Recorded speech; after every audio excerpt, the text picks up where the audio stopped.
All right, now that it's 5:04, I believe it is time that we can get started. So hello, everyone. Welcome to Amplifying APSC, Stories of Incarceration with Peejay Ai. My name is Kayla Lay. My pronouns are they, them, and I will be facilitating today's conversation. This event is a part of Transforming Communities, a movement to racial justice. And to begin, I'd like to introduce APSC, the Asian Prisoner Support Committee, and talk a little bit about their mission and their history, and just to get you all familiar with their background. Next slide, please. Oh, actually, to begin, I would like to start with our land acknowledgement. So to begin, while we gather at San Jose State University, we are gathered on the ethno-historic tribal territory of the Tamien Ohlone, who were the direct ancestors of the lineages enrolled in the Muwekma Ohlone tribe and were missionized into missions Santa Clara, San Jose, and Dolores. The lands on which San Jose State University is established was and continues to be of significance to the Muwekma Ohlone tribe. We also recognize that the ancestors of the Muwekma Ohlone constructed and maintained the 3 Bay Area missions. Our campus extends to surrounding areas that held a tupentak, a traditional roundhouse which were once located at the historic Lope Iñigo's land grant Rancho Pozolni y Positas de las Animas, Little Wells of Souls, and also Marcelo, Pio, and Cristobal's land grant Rancho Ulistac, which were places of celebration and religious ceremonies, as well as nearby ancestral heritage shell mounds that served as the tribe's traditional cemetery sites and territorial monuments. San Jose State University also desires to honor the military service of the Muwekma who have honorably served overseas during World War I, World War II, Korea, Vietnam, Desert Storm, Iraq, and who are still serving in the United States Armed Forces today. Thank you for that land acknowledgement. And now we can introduce the Asian Prisoner Support Committee, APSC. Next slide. So to talk about the mission of APSC, their mission is to provide direct support to Asian and Pacific Islander, or API, prisoners. Another part is to raise awareness about the growing number of APIs being imprisoned, detained, and deported. Next slide. So what does APSC do? Well, since 2002, APSC has led programs in prisons, organized anti-deportation campaigns, have provided resources to lifers, and developed culturally relevant re-entry programs. Next slide. To talk about the history of APSC, APSC grew out of the campaign to support the San Quentin Three, who consisted of Eddie Zhang, Viet Mike Ngo, and Rick Riamedio. They advocated for ethnic studies at San Quentin and in retaliation by the prison administration. However, they were sent to solitary confinement and transferred to different prisons. And after spending months in solitary confinement, the 3 were released and eventually all received parole. Next slide. And then going into the establishment of APSC, it began as an all-volunteer organization. However, in 2017, they established a physical space with paid staff. And looking at their framework, they look at a framework of restorative justice, which we'll go into a little bit later on in this conversation. And they like to think of rehabilitation over punishment as a solution to crime. Now, with that and a little bit of background around APSC, I would like to invite Peejay, who is our speaker today and is community advocate for APSC. Hello, Peejay. Would you like to introduce yourself, starting with, of course, your name, your pronouns, your ethnic background, your role at APSC, and kind of the work that you do at APSC? Yeah, thank you for the introduction and for the summary of APSC. That was well done. I appreciate that. My name is PJ. I'm the community advocate with the Asian Prison Support Committee, and I work in the advocacy team.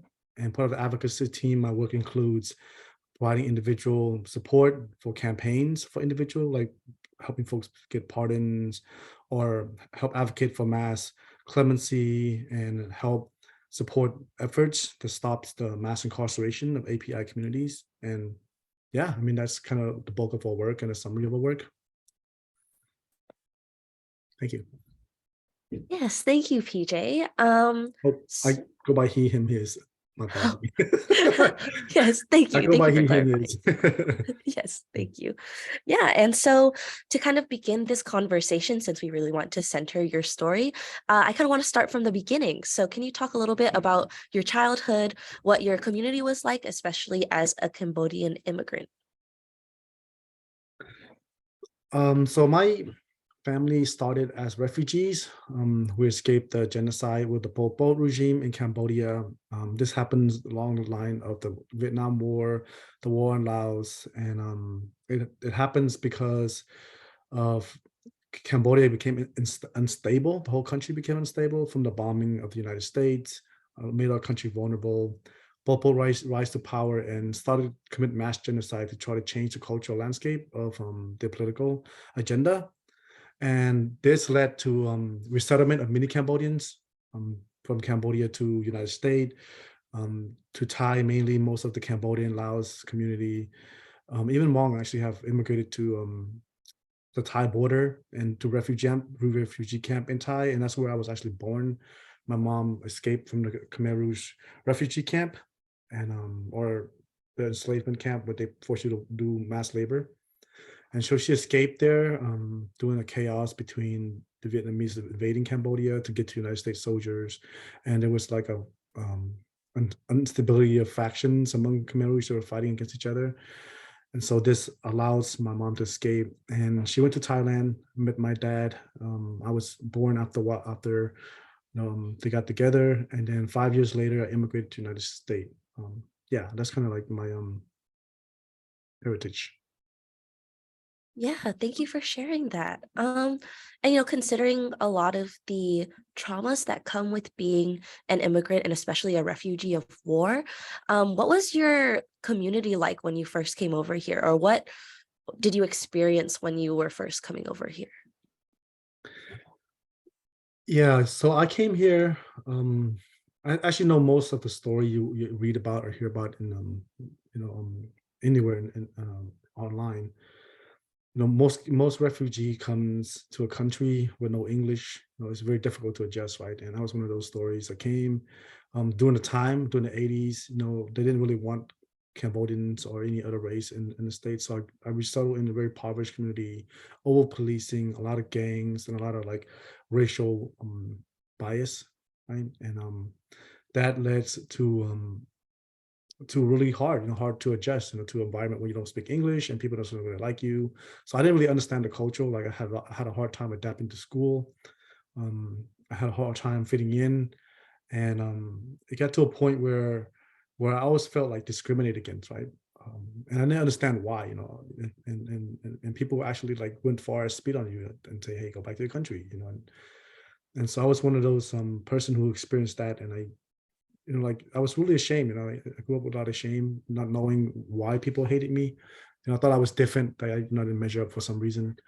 And when I was 8, there was a guy named Patrick Purdy, came to the school ground with an AK-47 and opened fire, right, killing my cousin, my classmate, injuring some of the teachers who I knew. And that experience really like hit home, like I'm not wanted, and I didn't grow up feeling safe right after that. And that actually led me to like experience the bullying, and eventually I just joined a gang to find protection, to find a sense of belonging, to find a sense of family. And I guess that's a common story of a lot of kids, growing up around me. Like people join gang for those reasons. And in a gang, you do things. I was, I care about my gang family and did whatever they asked me to, and that led me to life of crime, which led to my incarceration, right? And I was incarcerated for 19 years in my life before I was able to get found suitable in my first initial parole hearing, and then I was detained by ICE afterward for 18 months. Yeah, and going into that, first of all, I'm so sorry to hear about the experience that you had growing up. That is not something that someone should experience. But going into, the in you how you talked about incarceration and how you were incarcerated after being involved in a gang, especially at a young age. What was that like for you? How did you process incarceration when you first started at like such a young age? Yeah, I think it was a confusing time, right? Like I went through the whole, juvenile system, did juvenile hall, I went to youth authority, and then at 18 they transferred me to adult prison. And you mind you, like I watch movies, I hear stories, what it's like um, for youth in prison, right? And often you get taken advantage of, and that was the mindset I had going in there. Like they're gonna take advantage of me. Someone's gonna try to kill me. Someone's gonna try to rape me. Someone's gonna try to abuse me somehow, right? And so I have to like put on this mask, like I'm tough, I'm not afraid, and actually like I always equate this story because it really hit home hard for me at the time was that my first day when I got transferred out of youth authority, I was in a reception center in Tracy, and I was in a like we call a holding cage. It's basically a bunch. It's basically like you imagine like you're in a field with grass everywhere, and then there's like dog cages, like the big dog fence kennels. Imagine there's like 50 of them, like or connected to each other. So we would go into one of those cages, and some of those cages were bigger, like they could fit like 20 people. And I was in one of those like 20 people cage, and I remember sitting there and there was like this siren going off, right? And they called it the alarm. When there's an altercation in the prison, they ring the alarm and then the siren goes off.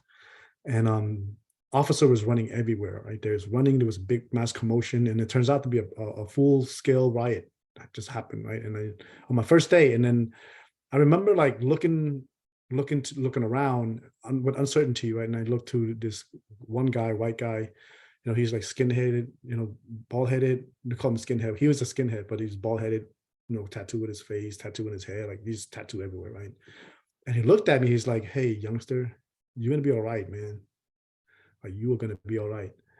And then it just didn't dawn on me at the time. Like, it just hit me like it was fear in my eyes, right? He saw the fear in my eyes, and he saw what I was experiencing, and then he just named it for me. And then I just realized at that moment I can never be that vulnerable. I can never be allow people to look at me that way, and then I don't feel safe. I feel like I could be an easy target. So I pretty much buckled down. Put this mask on, got involved heavily with the gangs.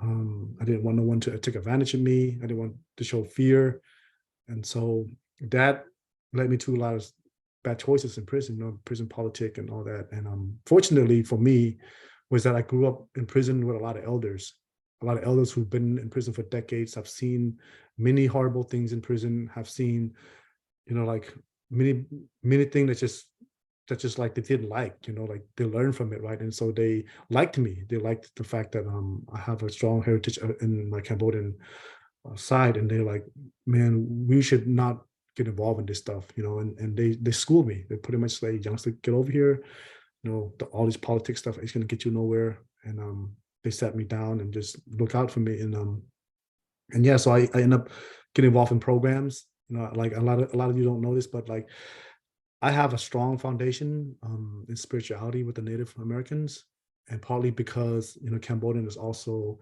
have our indigenous side before Buddhism.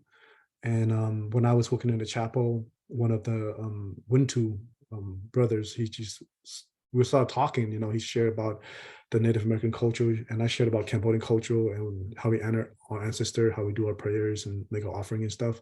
And he was really struck by that, and he invited me. He said, "PJ, why don't you just come and join the ceremony with me?" And so I joined a ceremony with him, and it was a sweat lodge ceremony. They call it the purification ceremony, right? You go into this dome, which is in a nipi, which represents Mother Earth. But the idea and the concept of it is that you go in there, and you do your prayers. You allow yourself to like grieve whatever you're grieving, your experience, your pain, your anger, your suffering, and you allow that to be purified by the water that they pour onto hot rocks, and they create a steam. So like a sauna, right? But that steam just wash away, this hardship, and you can come out of there as a new person. And so I went through the ceremony and came out feeling like a different person. I felt like all the hardship and the experience, of the trauma I grew up with was gone, and I can renew myself and look at myself as a different person.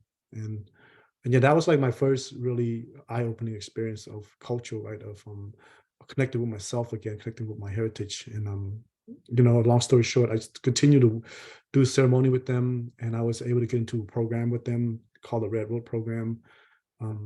also called the White Bison, which is basically a program to help you find sobriety, help you find, balance your life, live a good life, stay positive and productive and a kind of hearted human being. And I was able to, for the first time, this is kind of how I got involved in restorative justice for myself, was that I was sitting in this program with eight lifers, meaning they've been in prison, for more than 20, 30 years, and their lifer didn't never coming home, right? And they were sharing openly about their experience as a child, what it's like for them, and I relate to a lot of what they say, and they shared how crime affected them, right? How the community was like for them. And my facilitator at the time was shared about how he lost his daughter to crime, and it ever changed my life because he was reliving the moment, the pain. He was crying, he was shaking from the experience, and I recognized that same experience, that I created that for somebody else, for the people I've harmed, and I connect with their pain. And at that moment, I just vowed to myself, like I will never allow anyone around me to experience that again. And so I changed my life around. I walk away from the gangs, walk away from all the negative stuff on the yard, almost started a riot over it.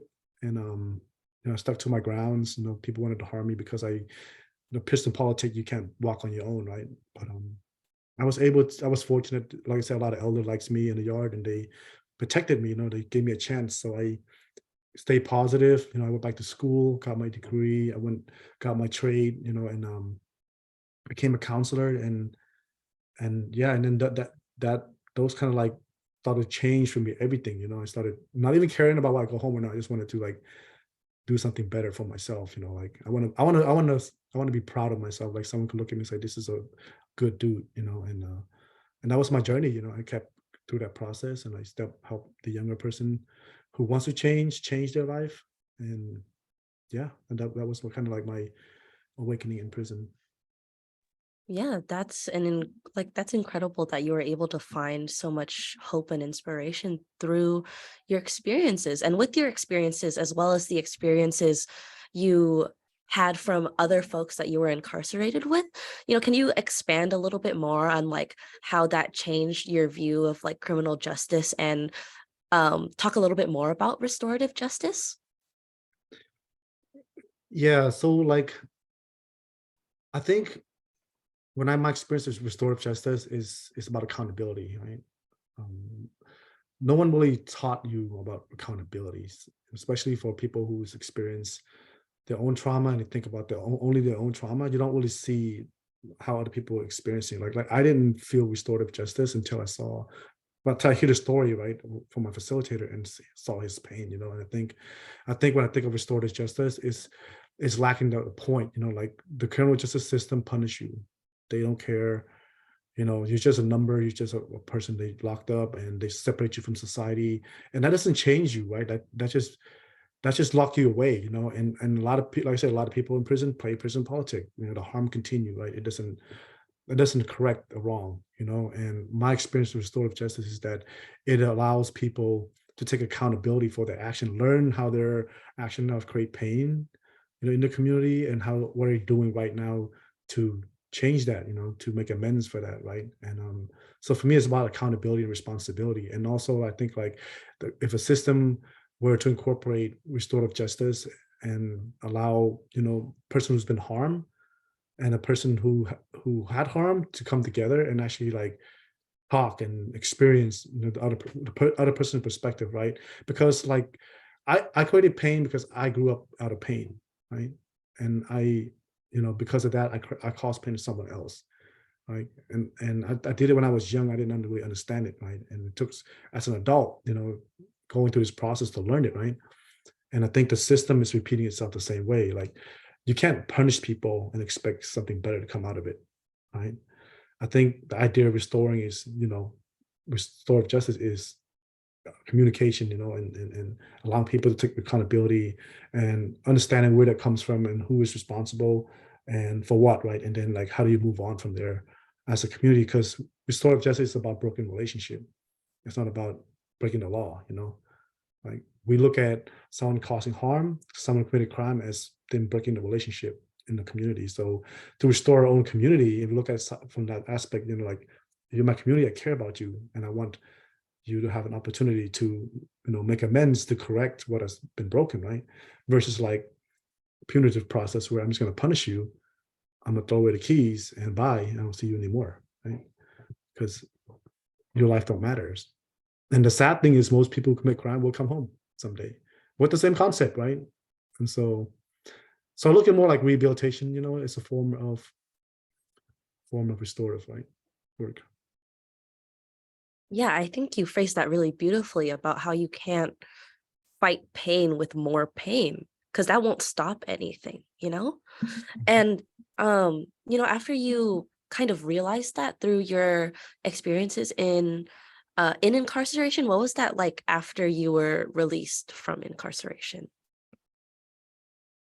So I think I have some challenges, than most people, and my experience isn't unique because most people in my shoes who are refugees, child refugees who went to the system, correctional system, and come home, right? We have immigration home, so we experience immigration, we experience parole on top of that, right? So I have an ankle monitor, I'm on eye supervision, I was on parole, I discharged parole now, but there's a lot of obstacle, right? And I think the challenges are much different for us.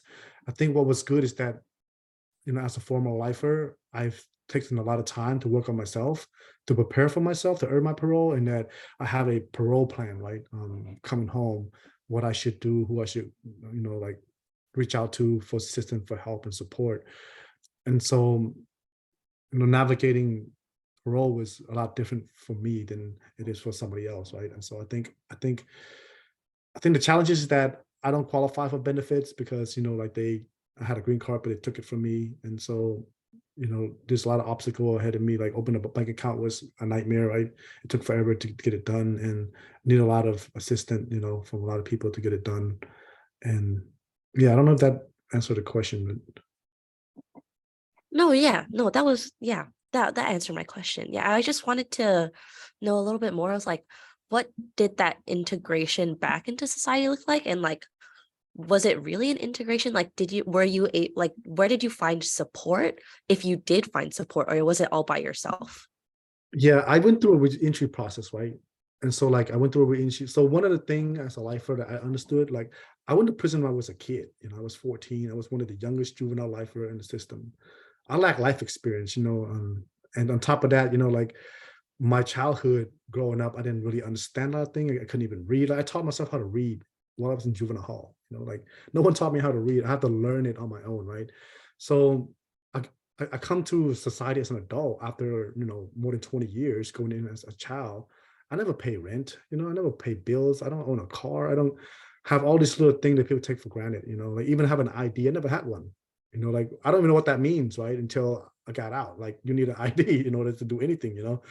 So I didn't know that, and so I came home with not knowing anything, right? And I chose to go to reentry. Like I could have went home to my family, but I didn't. I didn't want to. And and also as part of the condition too. I think I told the parole board like that's where I want to go for those reasons. Like I need support. I need people to help me navigate. First of all, like I approached to San Francisco is a big city, and I never operate technology, so Google Map was really new to me, and I can't live without it now because you have to go places to find places, right?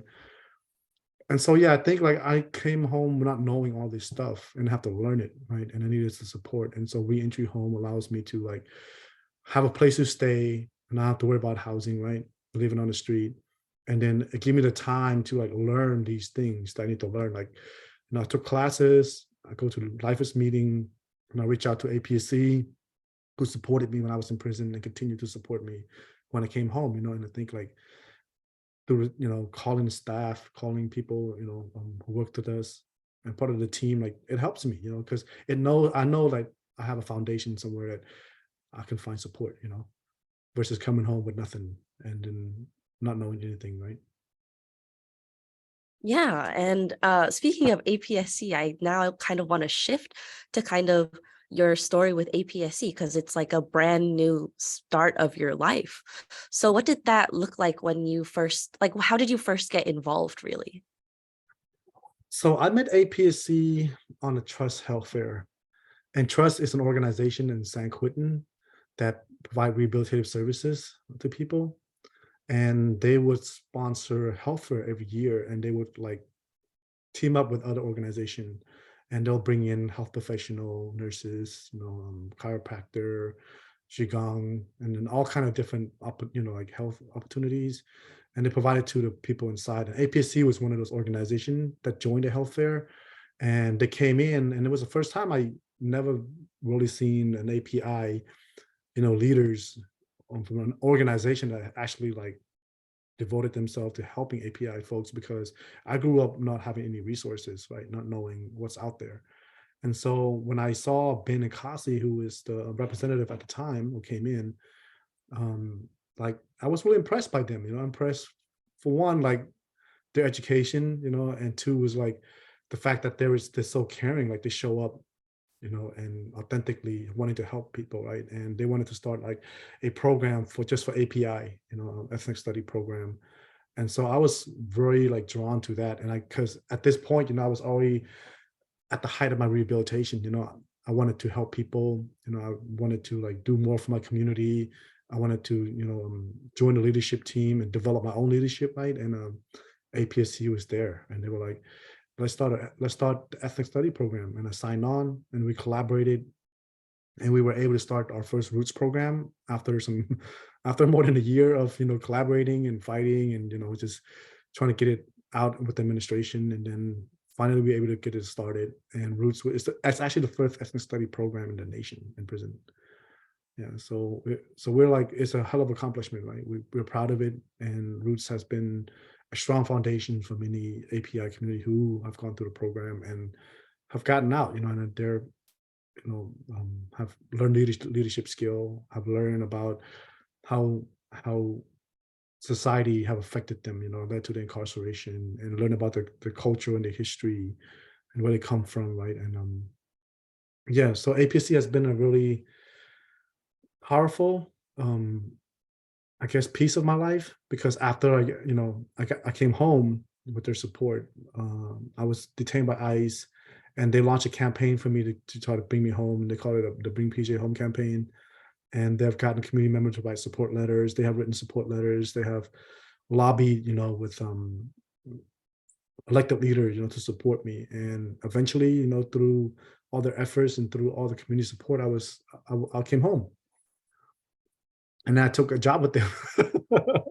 Now, I was an intern at first, I interned with them for a few months, and then I joined the staff as an entry navigator, helping other people, with my background come home with reentry services and connecting them to resources, jobs, educational opportunities, find housing, whatever they need. Like I think, like based on, I do case management work, so based on their needs, based on the barriers they have, I develop a plan to help remove those barriers and help them come home, like to achieve their goals. And then after reentry work, I joined the advocacy team, and now I'm just been working with an amazing two people, very amazing.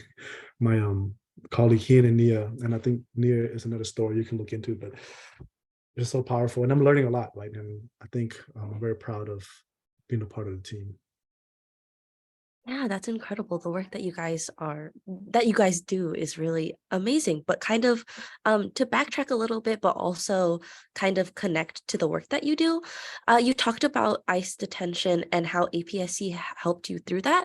Could you talk a little bit about what being in ICE detention was, and like talk a little bit about like the prison to ICE detention sort of pipeline for especially refugee prisoners? Yeah, I think I want to just like tie that into the Vision Act, right? Part of our work in APSC is supporting the Vision Act. And the Vision Act is basically ending ICE transfer or ending ICE collaboration with CDCR or with state agency, right? And we call this direct transfer. Like myself, who got transferred to ICE, when you finish your term, did your time, you were found suitable for parole, you, rather than going home, you were transferred to ICE detention, right? Because CDCR hands you over to ICE. And so I fought my case for 18 months, trying to come home, right? And so I'll say that's why the Vision Act was so important, why we try to get it passed. I'm hoping that when we start this whole process all over of pushing the Vision Act, that we'll get more support and get it passed, because for us, it's double punishment, right? You know, when a person who is citizen does their time, they complete their time, they go home, they go home. That's it, right? They pay their debt to society. For us, it's like we did our time and we through a lot of hoops to earn it, right? And then we come home. Instead of coming home to our family, simply because we're not citizen, we're handed over to ICE and we do another incarceration, you know, and there's no limits to how long you could fight your case in ICE. It could be 15 years, it could be, you know, there's no time frame, right? Or you could also get deported. You could just not fight it and sign it and go get deported, right? And then that's another life sentence, you know, going to a country where you have no resources, where you don't know anybody, where you don't speak the language, right? It's like starting over again with knowing that you're never going to see your family again, possibly, right? And you could be killed in another country that you don't know, right? And so, like that was all in my head, my mind when I was experiencing ICE. Like it's hard, you know, like the whole 19 years I've been in prison, the year and a half I was in ICE was even harder. You know, it's so hard, and it's hard because you know psychologically I thought I was free. You know, like I wasn't ready to deal with that. You know, like I'm free already, but yet I'm choosing. Before I was like, they put me in prison, right? Because I committed a crime. Now it's like I'm choosing to stay in prison because I don't want to sign to get deported. You know, because I'm afraid to get deported, right? And I want to be separate from my family. So I'm choosing to fight my case. I'm choosing to be detained. And it eats you up inside, like, you know, and the condition is horrible. Like ICE isn't designed, you know, to hold people, right? And I was in the county jail that wasn't really trained. It was an ICE contract facility, so it wasn't really like trained to have detainees, and they call us detainees. And the condition was horrible. I experienced sleep deprivation. So just getting into more detail of it, it's like they would wake you up on hour every hour. They bang the door. You know, it's cold in there, and you have nothing but a sheet or one blanket that you use to cover your bed, which was on the yard, out in the open for like months. Right, there's like stain on it. I don't know what kind of stain is on it, but there's stain on it. There's like bugs crawling over it, and then I'm forced to sleep on this thing. Right, like you're just thinking about it. Right, it's like it's horrible. Right, and you know, and you're in an environment where there's a lot of politics, where prison guards are like using you against each other. You know, like they turn off TVs and they say this guy is the reason why I turn off TV because somebody, you know, like didn't get the meds fast enough, and then he didn't got in trouble. And so and those are like the more detailed things. Like I'm skipping a lot of stuff, but it was hard. You know, it was hard, and also like going to court. You know, you have to like in the state they appoint you an attorney. You know, in ICE detention you don't get one. You can't afford it. You're just done. You know, so all the deck is stacked against you, right? And I think for me was like this time when I questioned, like I did time, 19 years. I know how to do time. You know, like I know how. You know, I've gotten to where I could do time, but this ICE detention was like it challenged me. You know, I like there's time I wanted to give up. And unfortunately, I get those letters. You know, I get letters from students, which through APSC, like promoting my campaign, I get people reach out to me and say, "Hey, PJ, we think about you. You know, we're caring for you. We fight for you. Don't give up." It's just know somebody's thinking of me, right? Someone is there for me, and I give you strength. You know, and I feel like the community has my back. You know, and I'm not alone. Like even though I looked around, I feel alone, but getting those letters, knowing those feelings, like I'm not alone anymore. You know, there's people out there who's fighting for me. You know, who's my attorney is fighting for me. You know, I get those phone calls, and I think those stuff gives you hope. You know, and those moments give me strength. And like I'm gonna keep going. You know, and so I kept going until they released me. Yeah, like that turmoil that you experienced was so different from the first incarceration. And also, it's an extended version and a worse version of it. But, seeing how APSC supported you, how does that kind of translate now into the work that you and APSC do today? So one of the reasons why I wanted to join APSC is because you know when I was experiencing ICE, like I didn't know nothing about it, right? And inside I was heavily involved in juvenile justice because I was a juvenile lifer. And so I got involved with, you know, and helped them to pass a bill like SB 260, 261, which helps juvenile life would get a second chance, right, of coming home, because it changes the way youth is treated, right, in adult system. And ICE just like blew me away because I didn't realize like people would get treated that way, and that the legal system was just so flawed that it's traumatized more people, and it's like a deck that's stacked against you, right? Like people just don't know, and they just and they get more traumatized, and they don't get the support they need. And it's not really like a fair system, right? It's not even like it's a very biased system. And so when I came home, I wanted to like continue to give back to my community, but also I wanted to like give back in a way that just utilize my experience, my life experience, what I've been through, what I've seen, what I've known, and how I can use those experiences to help shape my decision and help someone else shape their decision, right? Or help someone else know how to, deal with the system. So like it's like when I work with the youth, example, like one of those like when I work with the youth, they can't lie to me about certain things, you know what I mean? Because I lived through it, like I, I know when you're bullshitting me, and so I call you on it.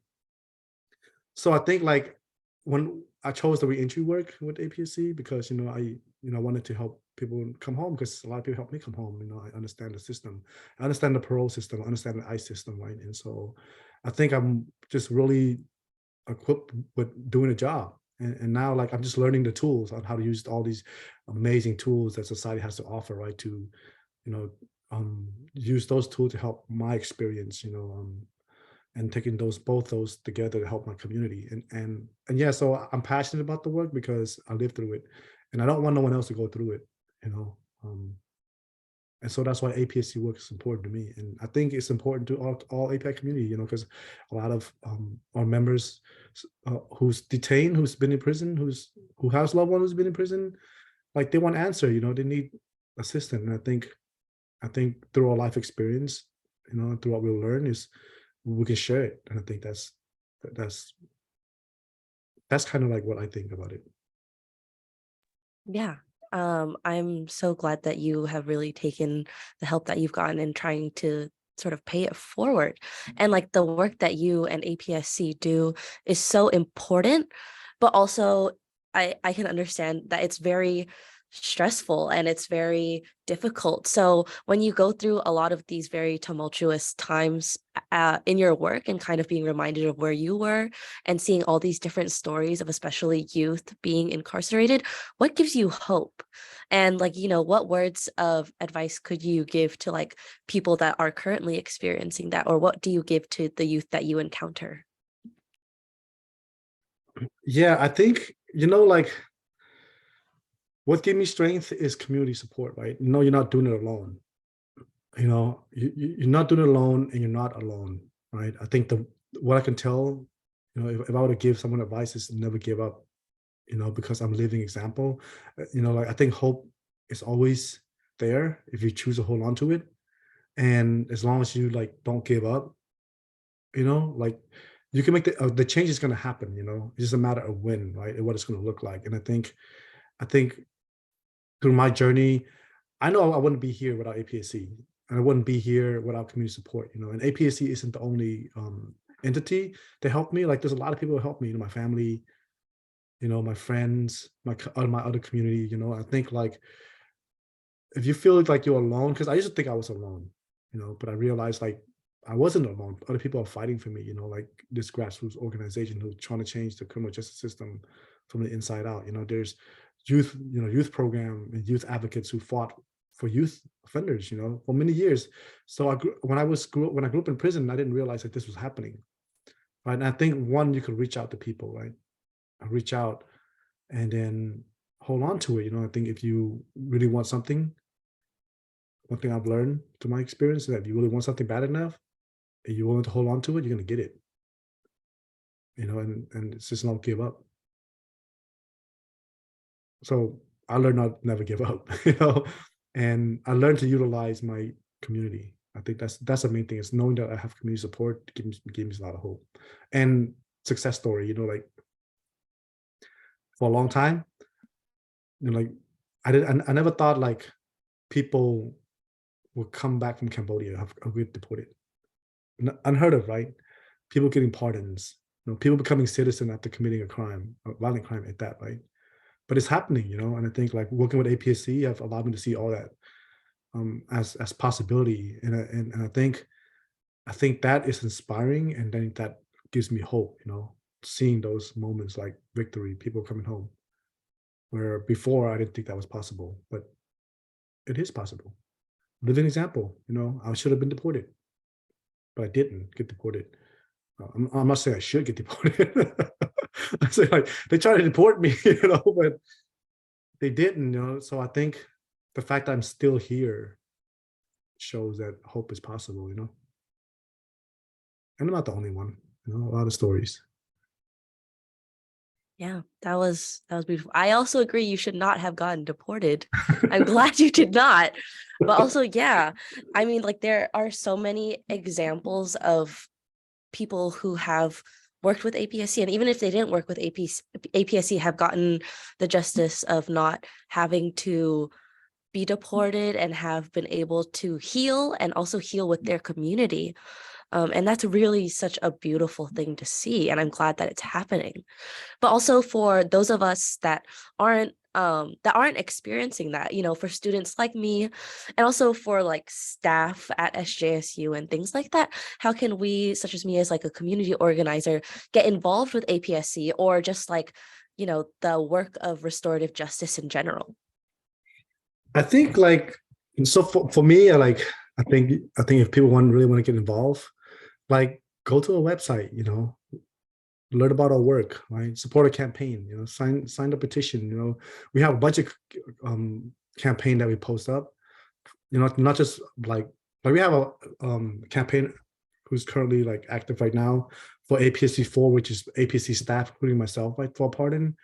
And so like there's that, and there's also like individual campaign that we launch for other people, or support the vision, that support the grassroots organization who's trying to like help the community become a better place, right?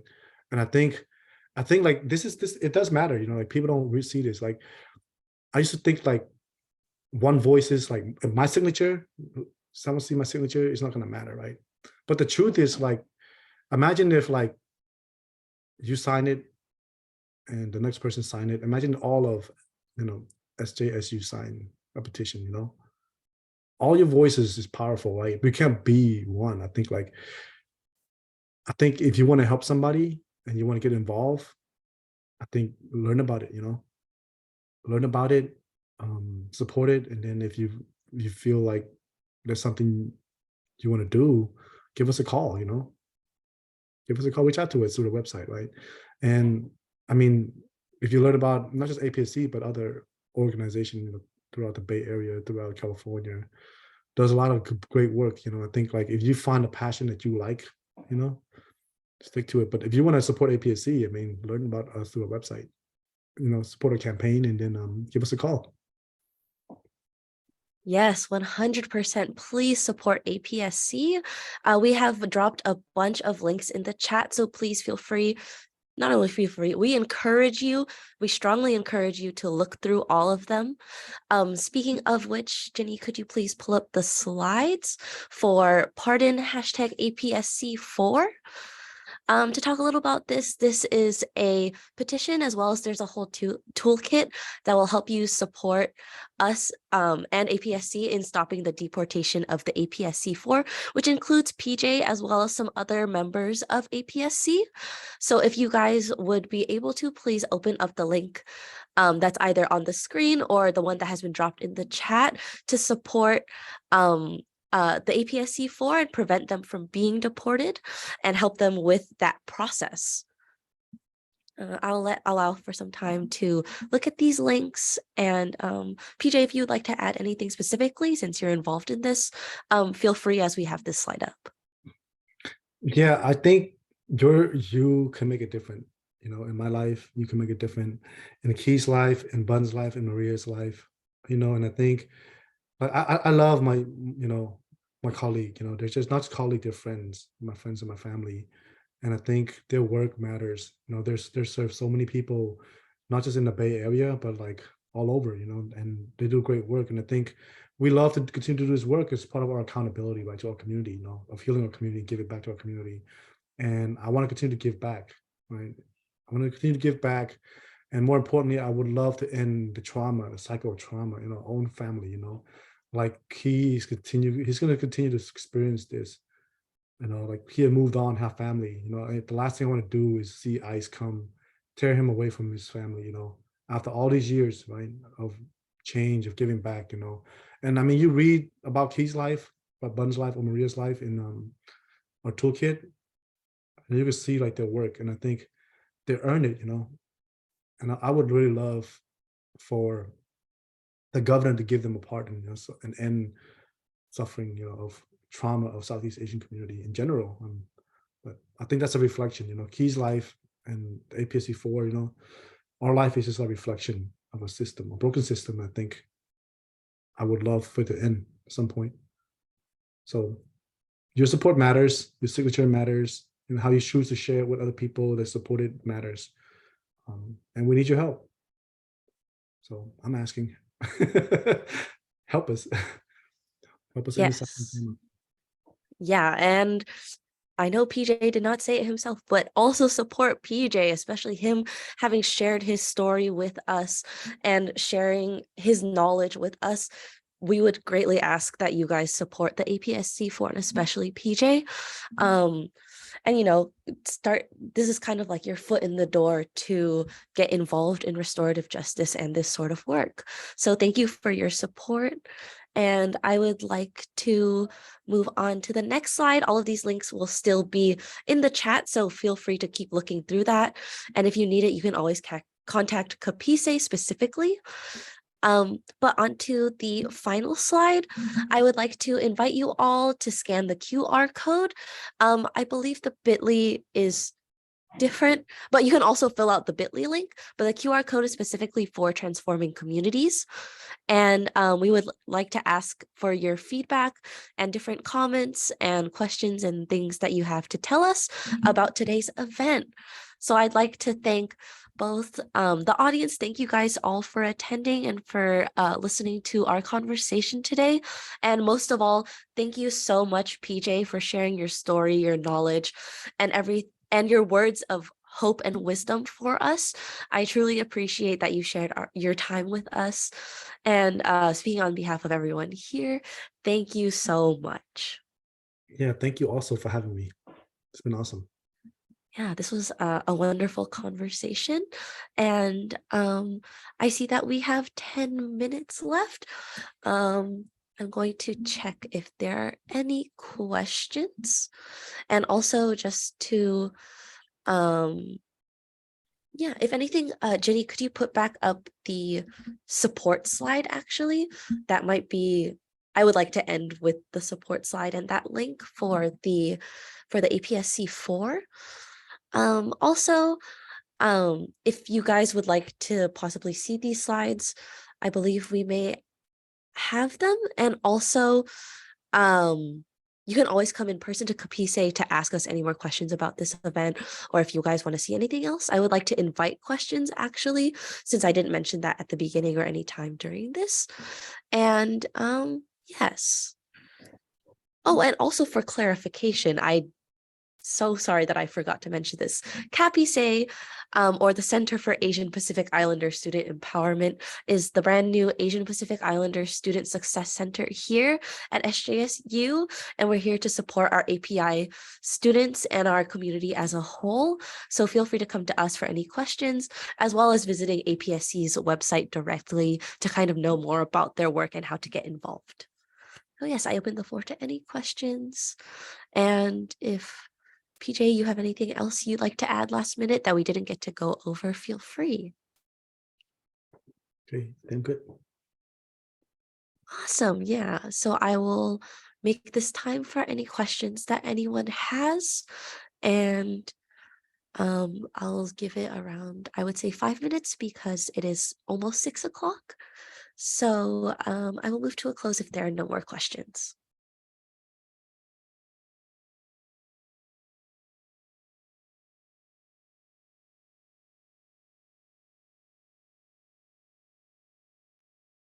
All right. So to address one of the questions that has already been answered, but just to reiterate it here, this video or this Zoom session webinar is being recorded. So it will likely be on the Transforming Communities website after this as a link. And then as for one of the questions, it says, this was a powerful conversation. Thank you so much. I'm wondering what PJ would say to other young people who may be about to go through the experience of incarceration and maybe having the same fear he faced. Would you like to answer that, PJ? Yeah, I actually, when I go to juvenile hall and I work with the kids, I tell them that, like especially folks who have committed crime that would eventually land them in prison because of just the severeness of the crime. And I would tell them, like, don't give up. Don't give up. Don't, because it's easy to give up your life and allow other people to make the decision for you, especially in prison, because you get peer pressure, right, to do things you don't want to do, and you end up getting more time. You end up like going to dark places, right? Just prison just will just submerge you in there, and you just get lost in there. So I tell people, like, you want to come home, stay focused in school. Go back to school, learn.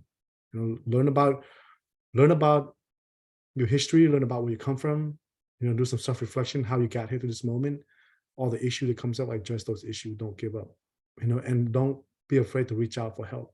There's resources out there. Like stay away from the prison politic. Stay away from the people that's going to use you. Because if you don't take control and make your own decision, somebody else will. Because that's what happened with me. I didn't take control of my own decision. I let someone else make it, and so I ended up in prison.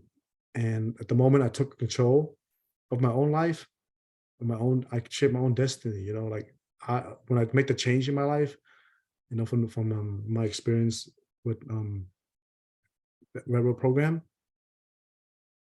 everything changed for me. And I think it opened doors. And I think, you know, for young people who go in prison, you have to take to anybody. If you want to make changes in your life, you have to take control of it. Because if you don't, someone else will. That was wonderful. Yeah. Education, it truly is power. And I think that was just a beautiful thing to say for those who are experiencing a lot of what you experienced. That was great. Thank you, PJ. Okay, recognizing time, if there are any more questions, um, please drop them in now. And if I don't see any within the next minute or so, we will be closing.